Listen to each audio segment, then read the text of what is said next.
টলিপাড়ায় উঠল ঝড়, বিচার চায় আরজি কর।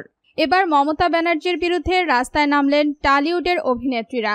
সেখানে শুভশ্রী রায়, অভিনেত্রী শ্রাবন্তী, ঐন্দ্রিলা সেন সহ আরও অনেক অভিনেত্রী মমতা ব্যানার্জির বিরুদ্ধে স্লোগান দিচ্ছেন।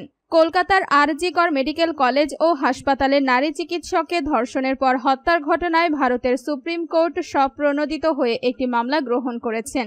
সুপ্রিম কোর্টের প্রধান বিচারপতি DY চন্দ্রচূড়ের নেতৃত্বাধীন 3 সদস্যের বেঞ্চে আগামীকাল মঙ্গলবার এই মামলার শুনানি হওয়ার কথা রয়েছে।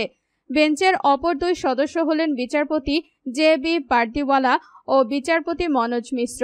9 আগস্ট ভোরে হাসপাতালটির 4 তলায় সেমিনার কক্ষে নারী চিকিৎসকের লাশ পাওয়া যায়। পরে জানা যায় তাকে ধর্ষণের পর হত্যা করা হয়েছে। রাতের বেলায় হাসপাতালের দায়িত্ব পালন শেষে এই নারী চিকিৎসক সেমিনার কক্ষে বিশ্রাম নিচ্ছিলেন। নারী চিকিৎসকের ধর্ষণ হত্যা ঘটনায় পশ্চিমবঙ্গের রাজধানী কলকাতা সহ পুরো রাজ্যে বিক্ষোভ প্রতিবাদ চলছে।